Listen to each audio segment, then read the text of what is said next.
ನಮಸ್ತೆ ಎಲ್ಲರಿಗೂ, ಜೈ ಶ್ರೀರಾಮ್. ಪ್ರವೀಣ್ ರಮ್ಯಾ ವ್ಲಾಗ್ಗೆ ಸ್ವಾಗತ ಎಲ್ಲರಿಗೂ. ಇವತ್ತು ಬೆಂಗಳೂರಲ್ಲಿ ಸೈಕ್ಲೋನ್ ಎಫೆಕ್ಟಿಂದ ಎಷ್ಟು ಮಳೆ ಚಳಿ ಹೇಗಿದೆ ಅಲ್ಲ, 3-4 ಡೇಸಿಂದ ತುಂಬ ಚಳಿ ಎಲ್ಲ ಇದೆ.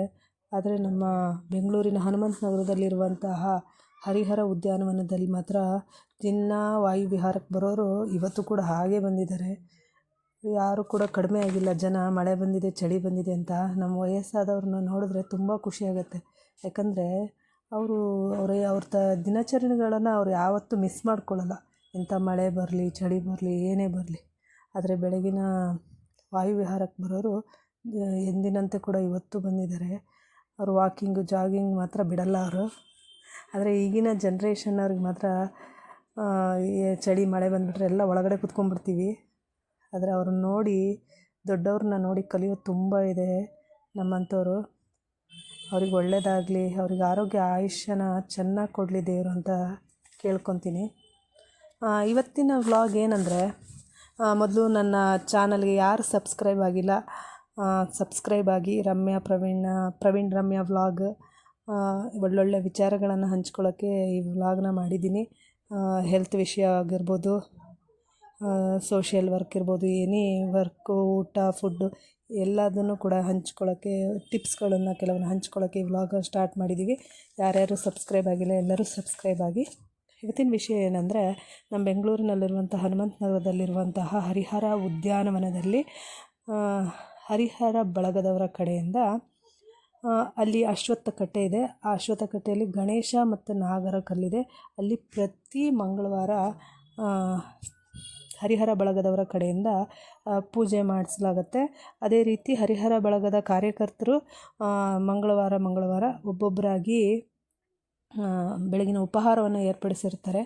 ಅಲ್ಲಿ ವಾಯುವಿಹಾರಕ್ಕೆ ಬಂದಂಥ ಎಲ್ಲರೂ ಕೂಡ ಅಲ್ಲಿ ಬಂದು ತಿಂಡಿಯನ್ನು ತಿನ್ನುವಂಥದ್ದು, ಉಪಹಾರವನ್ನು ಸೇವಿಸುವಂಥದ್ದಿದೆ. ಅದರ ಖರ್ಚನ್ನು ಕೂಡ ಸಂಘದ ಕಾರ್ಯಕರ್ತರು ಎಲ್ಲ ಜವಾಬ್ದಾರಿನ ವಹಿಸ್ಕೊಂಡು ಮಾಡ್ತಾರೆ. ಇವತ್ತು ಡಿಸೆಂಬರ್ 3, ಇವತ್ತು ಮಂಗಳವಾರ. ಇವತ್ತಿನ ಉಪಹಾರದ ಖರ್ಚನ್ನು ಒಂದು ಹರಿಹರ ಬಳಗದ ಕಾರ್ಯಕರ್ತರಾದಂತಹ ಕೃಷ್ಣಮೂರ್ತಿ ಅವರು ವಹಿಸ್ಕೊಂಡಿದ್ದಾರೆ.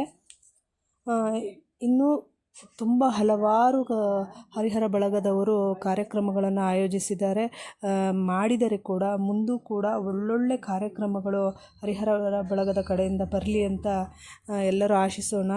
ನಾವು ಕೂಡ ಕೈ ಜೋಡಿಸೋಣ ಅವ್ರ ಜೊತೆಗೆ. ಎಲ್ಲ ಹರಿಹರ ಸಂಘವನ್ನು ದೊಡ್ಡದಾಗಿ ಬೆಳೆಸೋಣ ಅಂತ ಆಸೆ ಪಡ್ತೀನಿ. ಸಾಮಾಜಿಕ ಕಾರ್ಯಕ್ರಮದಲ್ಲಿ ಎಲ್ಲರೂ ಭಾಗವಹಿಸಿ ನಮ್ಮಿಂದ ಆದಷ್ಟು ಇನ್ನೊಬ್ಬರಿಗೆ ಸಹಾಯ ಮಾಡಿದೆ ಅನ್ನೋದೇ ನನ್ನ ಉದ್ದೇಶ. ಚೆನ್ನಾಗಿರಬೇಕು, ನಾವು ಚೆನ್ನಾಗಿರ್ಬೇಕು, ನಮ್ಮ ಸುತ್ತಮುತ್ತ ಇರೋರು ಚೆನ್ನಾಗಿರಬೇಕು.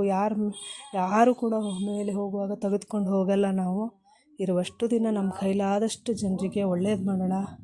ಈ ಥರ ಎಲ್ಲೇ ಕಾರ್ಯಕ್ರಮ ನಡೆದರೆ ಅದನ್ನು ಸದುಪಯೋಗ ಪಡಿಸ್ಕೊಳ್ಳಿ. ಯಾರೋ ಒಳ್ಳೆ ಕಾರ್ಯಗಳನ್ನು ಮಾಡ್ತಾಯಿದ್ದಾರೆ ಅಂದರೆ ಅದಕ್ಕೆ ನಾವು ಕೂಡ ಸಹಾಯ ಮಾಡೋಣ.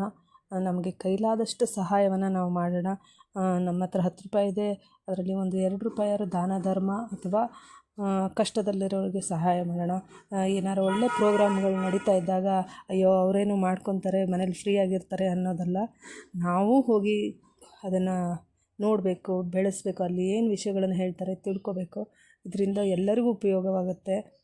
ನಮಗೇನು ಅನ್ನೋ ಥರ ಇರಬಾರ್ದು. ಏನು ಕಾರ್ಯಕ್ರಮಗಳನ್ನು ಮಾಡಿರ್ತಾರೆ ಅದರ ಸದುಪಯೋಗವನ್ನು ನಾವು ಮಾಡ್ಕೋಬೇಕು. ಈ ರೀತಿ ಹರಿಹರ ಬಳಗದವರು ಮಾಡುವಂಥ ಎಲ್ಲ ಕಾರ್ಯಗಳಿಗೂ ಎಲ್ಲರೂ ಸಪೋರ್ಟ್ ಮಾಡಿ ಈ ಹರಿಹರ ಬಳಗ ದೊಡ್ಡದಾಗಿ ಬೆಳೀಲಿ ಅಂತ ಹೇಳೋಕ್ಕೆ ಇಷ್ಟಪಡ್ತೀನಿ. ಎಲ್ಲ ಕಾರ್ಯಕರ್ತರಿಗೂ ಶುಭವಾಗಲಿ. ನಮಸ್ಕಾರಗಳು. ಥ್ಯಾಂಕ್ ಯು ಎಲ್ಲರಿಗೂ.